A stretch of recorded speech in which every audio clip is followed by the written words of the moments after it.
Hello, everybody! Holy shit, we're finally gonna do a Sunday Funday consistently? And what happened to all my fur? No, I didn't just go crazy inside, just shave it all off. No, it's just, I live in Texas and it's hot, so. I was like, he didn't pull a Brittany. Yeah, I gotta go without less hair and less facial hair. So, hey, we're actually gonna talk about a movie, but instead of the big movie this week, since we already talked about, which was Solo, we're going to talk about Upgrade, as you can see down below. Those who are not in the know of what this film is, it is a bit of a, not really indie film, because it is put out still by Blumhouse, which is a well-known production company, mostly known for, let's just put it this way, they're known for kind of cheesier horror movies lately. But they also tend to go out and help out these smaller scripts that you wouldn't think would get greenlit. Get Out, even if I didn't like it. The Purge movies, Winchester, a number of other different films. Their specialty really used to be horror movies. They were very well known for helping put out the Conjuring film and also Insidious, stuff like that. Now, though, they're branching out and they're doing sci-fi, they're doing mystery, just straight up drama, stuff like that. Mm-hmm. So they're going to do everything. So that's Upgrade's production history. Mm-hmm. And I will hand it off to Megan because I do wonder, what did you think about Upgrade? Well, first I think we need to talk about like what this movie really is. It's a futuristic mystery. Yeah. In all essence, this is not a... I will say the trailers don't do this movie 100% justice. The trailers make this seem like it's a psychotic, balls to the wall, just stupid, fun and crazy action flick for all intents and purpose. Doesn't help, I've hardly seen trailers. Yeah, it's... Well, it doesn't help. It wasn't even played in 2,000 theaters. Yeah, this actually didn't have much of an ad campaign unless you are very big to being online and watch a lot of YouTube videos. I've had it played in front of some of my videos I've watched. Charlie's not... His brain's out. Took a nap and hasn't woken up in a few years. Trying to get work good. But yeah, it plays in front of a few of my videos. You probably might see some online advertisement for it, like on IMDb, maybe on Amazon. And other websites that don't know how to keep a stable website up. So, yeah, that's probably the only way you've seen, because I know this has had no trailers actually playing on television. But yeah, it's a mystery film. It's a guy who to get the long and short of it, he fixes up cars and he's selling it to this one guy. His wife and him are coming back from selling it off, and they have a happy marriage. They're in love, obviously, and their car crash. Yeah, they're even like starting to fool around in the car, just before it crashes. Yeah, and the car crashes. And they get ambushed by his gangsters, and they kill the wife and paralyze him. Yeah. Like he's paralyzed from the neck down. And that's where the mystery of this film starts up. Mm-hmm. Man, that's about where I'm going to leave it off. Because that is actually the first, 15 minutes of the movie, maybe. Mm-hmm. It's kind of setting up, it's like, alright, here's where your story is. Now let's go. Yeah, then it's him trying to figure out, who killed him or killed his wife, and why. Yeah, and it's totally not who you think. It's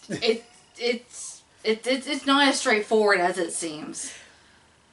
I was just gonna say, it's like there is a little bit of twist that I totally see coming, but there's a twist after that that's like, okay, you got me. I did not see that one coming. That threw me for a loop.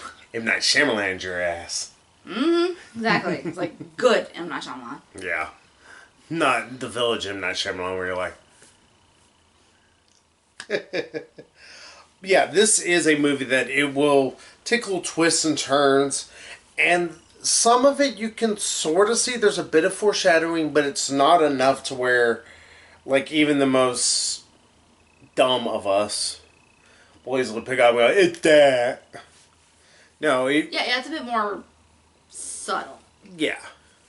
I wouldn't say it's a smart movie, but it's not a dumb movie by any stretch of the imagination. So it does some smart things, but it's not trying to be like if I think smart movie, I think of like these artsy, over the top. I hate to use art house, but pretty much art house films that think they are smarter than what they are. And if you don't get it, then oh well, you just, or if you don't like it, you get it. Yeah, I was like, it's like, well, it's art. You get it or you don't. Yeah, it's like, no, some things just plain aren't explained. Yeah. Or maybe it's like, or maybe I am in on the joke and I don't care. It's stupid. Yeah, like anything that the pedophile Woody Allen puts out. Yeah, dude, you're a sexual monster. I hope you die. Mm-hmm. Sorry, Woody Allen. And I don't care anybody who likes him. He's a fucking monster.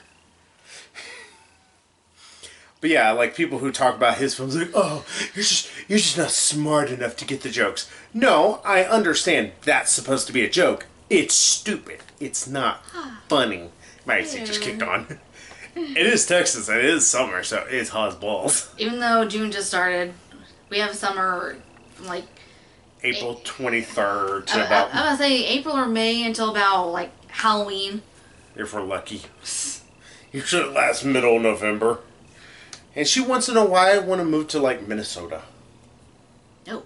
No, you're wanting to move to Alaska. That would be fun too. You can have a bear for a pet. That will eat us while we're sleeping. What's wrong with you? Doctors say plenty. Yeah, back to Upgrade. Yeah. And like I said, it's like, it's not like, it doesn't try to pretend it's more than what it is. It's like, alright, here's the mystery. See if you want to try and figure it out. Because that actually is something I'll say, thinking more about it. It does present you with the mystery that it can be straightforward if you try to piece it all together and try to think about it. Yeah.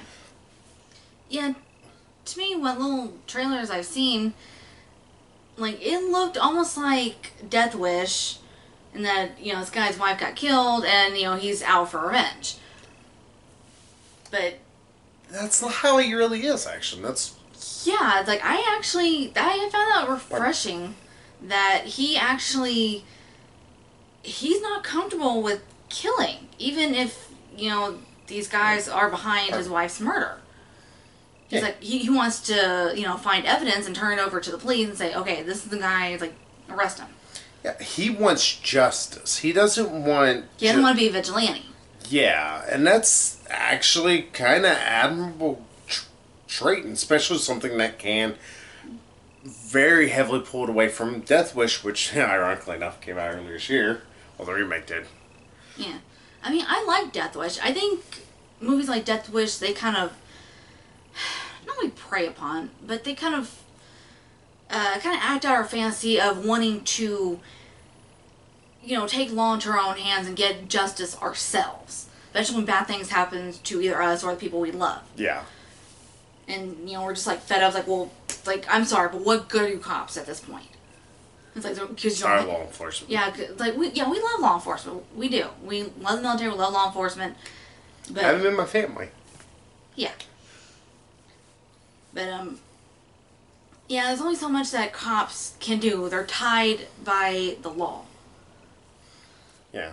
And I'm not even trying to speak ill of Death Wish. Like, those movies have their own purpose. They have their own place in film, in cinema history, I guess is the best way to put it.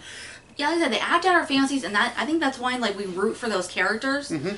But also, I do like, you know, the main character from this movie, you know, the fact that he doesn't want to be a vigilante now. He's just a regular, you know, Joe Schmo who just wants to live his life and, you know, get justice for his wife. Yeah, and legitimately, like, a lot of times throughout this, those who are wondering eventually what happens, the reason why it's like, oh, how did he get paralyzed and then he's able to walk around, or he's able to go researching is that the great paraplegic escapades, never mind how terribly out of taste that would be, but it'd probably be fun to watch, especially when he gets faced down by his greatest nemesis, stairs.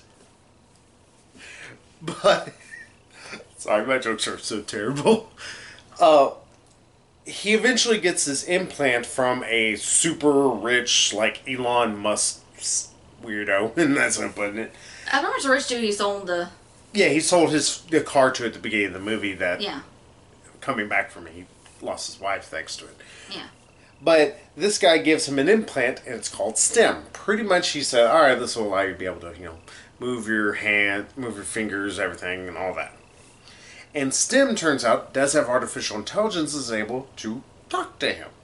Yeah, it's like, okay, well, it's like, I need your permission to help, like, fight back against this one guy. He's like, okay, yeah, permission granted. Yeah, because the guy's killing him. Yeah, it's like, choking him out as you see in the trailers. And he's like, gets up and just... And you get a really, really badass action sequence. He's like, I'm a ninja. No, as a fucking ninja. Many things. I'm not a ninja. I love STEM so much in this. Yeah. He's such a sardonic asshole. I mean, even... I'm going to say that for later. Yeah. STEM pretty much allows him to be able to enact, vigilantism in a way, though always... More like a search for justice. Yeah, and that's the thing, though. STEM seems to be more pushing constantly him towards, actually going after and getting these guys, while he's more about finding evidence to turn over to this one cop who... Those who remember Sasha from Walking Dead, it's played by the same young lady. I'm afraid I don't know her name. But yeah, she was from Walking Dead, really great character. They killed her off because they kill every great character off. Not as bad as Game of Thrones one here. Heard. Oh, Game of Thrones. In terms, you don't have a favorite character with Game of Thrones because George R. R. Martin's like, oh, you like him?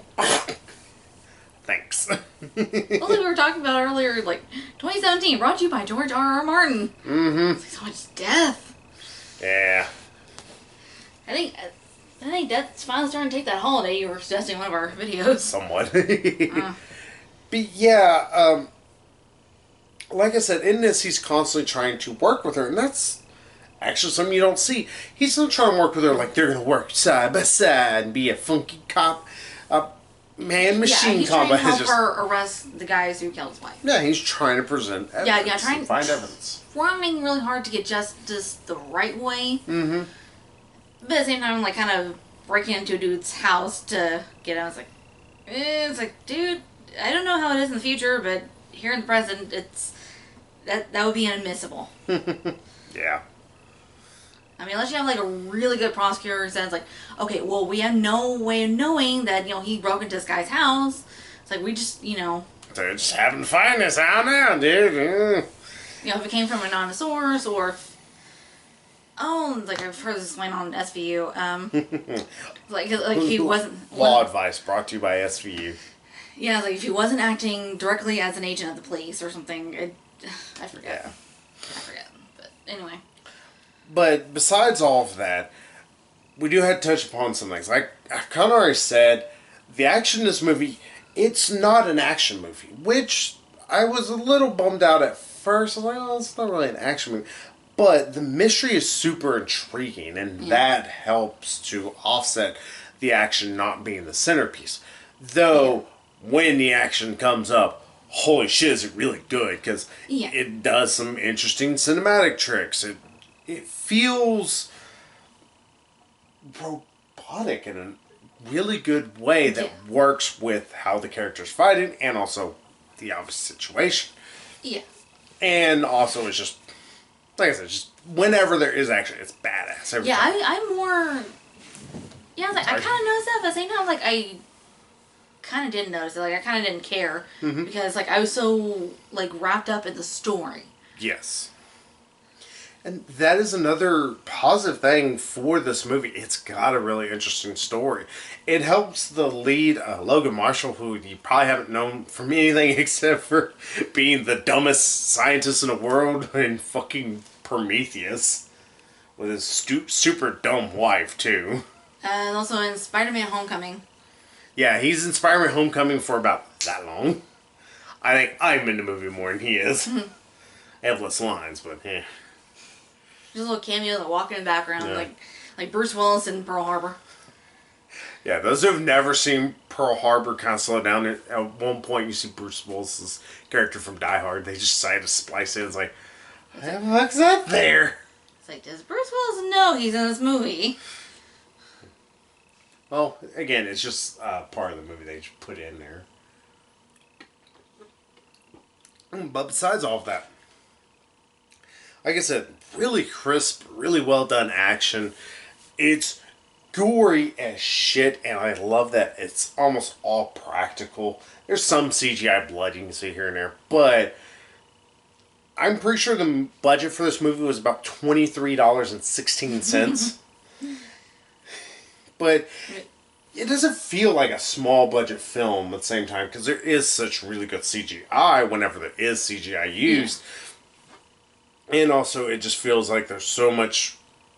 It has to be wire work here and there that's actually really well done. I'm like, I applaud you. That's some good action. That's some good storytelling. It's like, what the hell? How did you make a movie this good? And I will say, the violence and the gore, they don't really, like, pull any punches, but at the same time, they're not, like, gratuitously gory.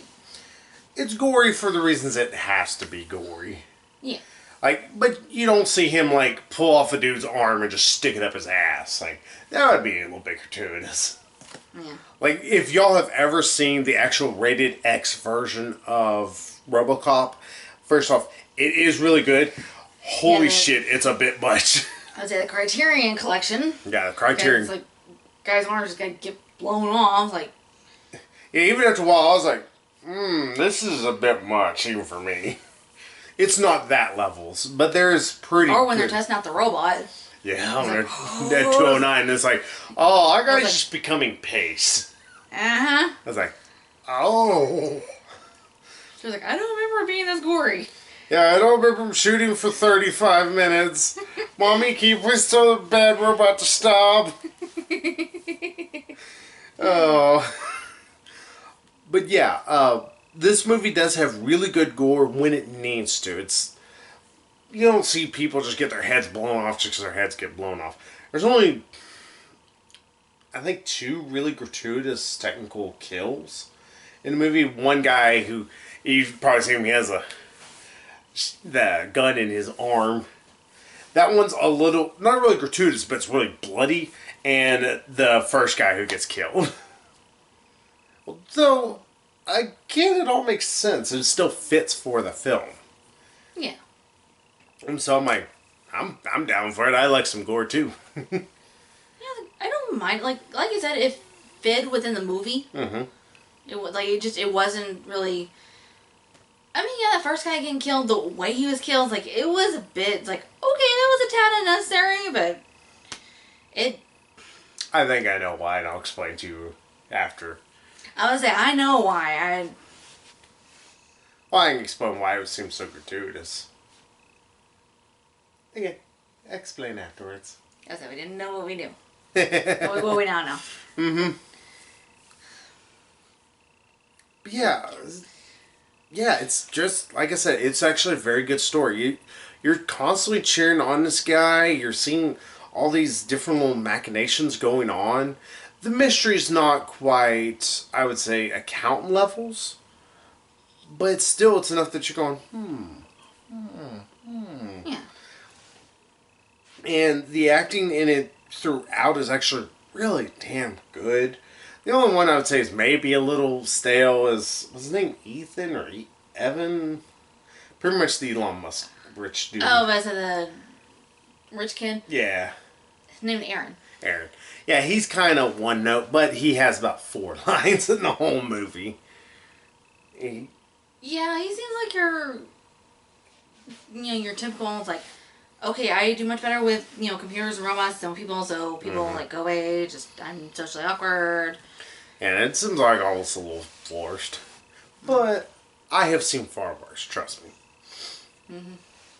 Now, we're gonna stay away from spoilers because if we talk about the I'm last, gonna try so hard to like it. yeah, if we talk about the last third of this movie, I'll just let you know it's like the movie already was a bit of like I said, this it's like, oh, you were enjoying it, roller coaster. All right, we're gonna dip right down. We're gonna go into hell and we're gonna stew curls for 3 hours, but in a pleasantly fun way. I just will put it that way. It's a mystery that you're enjoying all the twists that it does decide to take. Yeah, it does seem like your typical, out for justice, out for revenge kind of story. But then there are twists that make it interesting. Yeah, they add a layer to it that you weren't quite expecting. Especially when you go back through in your head like, oh yeah, that. Oh yeah, Yeah. wait, that makes more sense. Yeah, Oh then- yeah. The ending. Not gonna get into spoilers. Like, okay, it's like Just go, didn't see that fucking coming. Just put it that way. Don't even say what. Yeah. I was about to say something regarding like how I feel about the ending, but I don't know if that would be spoiling it. Well, the bad guy being the Grinch was actually really surprising. I really wasn't expecting the Grinch to show up. Oh, well, so that way we don't spoil this movie. What would you give this as a score? I don't know. I was originally thinking like an 8 or a 9, but I don't know. I don't think I seem to find any faults with it. So I don't know. I guess I'd have to give it a perfect 10. It's like, You can give a movie a 10. I would say if there is a fault, maybe it's just that the guy's mother kind of pops up and she seems like she's supposed to be something a little bit more important than what she is. Though again, acting's really damn good in this. Like, there's nobody that's just like evil, twirly mustache, which is really good. yeah. It's just a bunch of really good characters and really good acting coming through. I could have done without the vomit. Oh, you're a big baby, though. It was like, He vomits like twice. one time it makes sense, but Yeah. first time it's like, why is this thing? Why? Because he just killed a guy. I'm not talking about that time. I'm talking about the first time when like she's giving him a sponge bath. Oh, it's because he's still having all the medicines going through. It's probably making him sick. Yeah, I was trying not to spoil the sticky vomit, but yeah, I was like, oh yeah, he throws up after he kills a guy. it's like that makes sense. Yeah. But it's like I don't necessarily have to see it. Just like have him like bent over, just kind of bent over, just kind of, making these noises. That's it. I'm good. If it's going to be gratuitous with the violence, or at least showing every inch of the violence, I would rather it go ahead and be just as gratuitous, showing, hey, we're going to show him throwing up in the sink. Yeah. And I was gonna say, like, speaking of gratuity, there's actually no nudity. Yeah. I'm surprised they didn't include some, like, gratuitous, like, boobs or something. Probably would cost money. Yeah. Besides, it wouldn't have really added anything to the story. It would have been gratuity for gratuity's sake. In fact, I want to say, I can look it up right now because I'm on it right now on IMDb. I don't know about the director, Lee Wano. I cannot pronounce your name. I'm so sorry. Okay, I thought it was a woman. Sorry, your name is spelled exactly like many women's names. It's Australian. You don't take this from me. I'm gonna, just drop it. He I developed know. a session. Which is why I said I thought it was a woman. Oh, okay. Again, Megan listens to a quarter of my sentences. It used to be a half. Well, just- now it's just a straight up quarter. Well, I don't want it. It's just the way that you said that, like, oh yeah, okay, I thought you were a woman. I thought it was a woman. Well, Because just the way name's you spelled Lee. said But your way. Anywho, Yeah, I just think that the idea was to pretty much just tell a good story, and they weren't worried about trying to be gratuitous about anything. So because of that, I'm going to say it's a 9. I'm not going to give it a perfect 10, just because there is a little acting with Aaron. He's the mother's character just doesn't tend to add as much as I want. yeah. And I think I want this almost to be a little bit bigger than what it was. You could tell that they were able to stretch their buck for what they did. There were some really good things they did, but you could also still tell this was a budget flick because there's about 12 total actors in the whole film. Because of that, you want to see more of this world, but I'm not really knocking it that hard. That's the reason why, again, this is a 9, really easily could go into a 10. Because I want to know more about this world, because there's a lot of interesting things they do with the sci-fi aspect of it. It feels like it's in the future, obviously, it feels like it's in the future, but it still feels like it's still grounded in some reality, which is something I was gonna say to it's still relatable from our present day perspective. Yeah. So I'm looking forward to Upgrade 2. Or Upgrade, the first Upgrade. Whatever they want to decide to call this. The sequel. Yeah, sequel, prequel. So yeah, not a perfect 10, but fucking fantastic movie. If it is playing in theater near you, go see it. It's really damn good. It's actually really worth the ticket. Just be prepared to realize you're not watching an action flick, you're watching more of a drama mystery. That has some really damn good action throughout it. So hey, at least hopefully the director gets, number 2. That means it sounds like I'm telling me to go take a dump. So yeah, that's Upgrade. Yeah. Go see it. We're gonna go see another movie next week that I'm looking forward to, and I think Megan's not looking forward to. And also, I'm kind of getting tired of seeing trailers for it. I'm like, okay, because I've not seen any trailer but the same one. Because next week we're gonna miss Ocean's 8, and instead we're gonna go have a stay over in the Hotel Artemis. So until then, everybody will go ahead. That's fun. Look, interesting concept. Yeah, and again, it's in the near future. So hey. So until then, everybody, we'll just see y'all later. Remember to upgrade your phones. Bye bye.